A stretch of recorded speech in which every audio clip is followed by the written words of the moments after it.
મહેશ્વરી ચાંદનીબેન હરસીભાઈ છે. હું શ્રી રાયધંજાર પ્રાથમિક શાળામાં અભ્યાસ કરી રહી છું.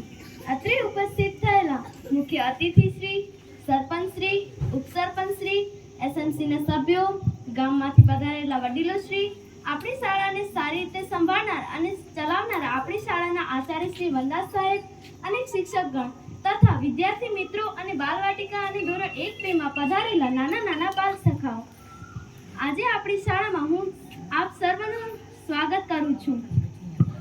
બાલવાટિકા અને ધોરણ 1-2 માં પધારેલા નાના બાળકો માટે મને એક પંક્તિ યાદ આવે છે.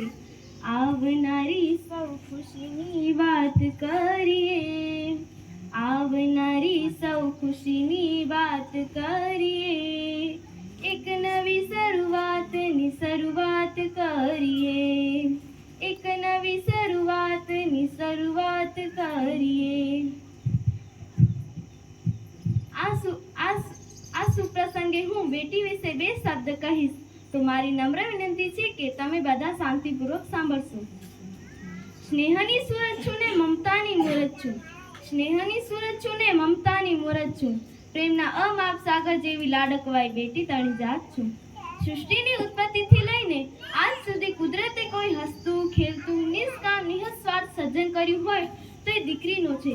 મિત્રો, જગતજનની જગદંબાના અવતાર સમી દીકરી એ તો દિલનો દીવો કહેવાય, દીકરી તો તુલસીનો પાવન છોડ કહેવાય, કરુણા, ત્યાગ અને પ્રેમની સાક્ષાત મૂર્તિ કહેવાય. 21મી સદી એટલે જ્ઞાન, વિજ્ઞાન અને ટેકનોલોજીની સદી કહેવાય. આજના આયુકાળમાં પણ આજની સ્ત્રીઓ પુરુષોને સમોવટી બનાવીને પોતાના નેતૃત્વના ગુણો પ્રદર્શિત કરી રહી છે. વૈદિક કાળથી લઈને સીતા, અહલ્યા, ગાર્ગી જેવી અનેક સ્ત્રીઓએ ઉદાહરણ રૂપ કાર્ય કરીને જગતને સ્ત્રી શક્તિનો પરિચય આપી દીધો છે. દીકરી નથી સાપનો ભારો, દીકરી નથી સાપનો ભારો, દીકરી તો છે તુલસીનો ક્યારો, દીકરી તો છે ગંગાનો વારો, કુદરતના કોમળ હાથનું શ્રેષ્ઠ સર્જન એટલે દીકરી. આવો એ દીકરીના જન્મને વધાવીએ. સમાજમાં ઘડતરનું કાર્ય જેના હાથમાં છે એવી જ દીકરીઓને શિક્ષા મળે. દીકરી ફક્ત ગૃહિણી જ ન બની રહે, પરંતુ માન, મોભા સાથે શિક્ષણ મેળવી પોતાનો સર્વાંગી વિકાસ કરે.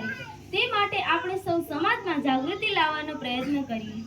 આજે ભારત જેવા વિકાસશીલ દેશોમાં ભ્રૂણ હત્યા, નવજાત બેટીઓને તર છોડી દેવાનો બનાવો રોજબરોજ જોવા મળી રહ્યા છે. ગંભીર વિચાર કરવાની જરૂર છે. આજે પોતાના પુત્રો માટે વહુઓ દરેકને જોઈએ છે, પણ દીકરીઓ નહીં. ઘરે દીકરીઓનો જન્મ થાય તે પસંદ નહીં. શું આ વાત ગળે ઉતરે તેમ છે? દીકરી તો જગમગ જ્યોત છે, સંસ્કારની સુવાસ છે અને 2 કુળને કંચન બનાવનાર પાવનકારી પારસમણી છે. દીકરી ભણશે તો માતા પિતાની આબરૂ વધશે. સમાજમાં સમગ્ર આધાર દીકરીના શ્રેષ્ઠ ઘડતર પર છે. આજે સરકાર પણ આ દિશાઓમાં અનેક યોજનાઓ લાવી રહ્યા છે.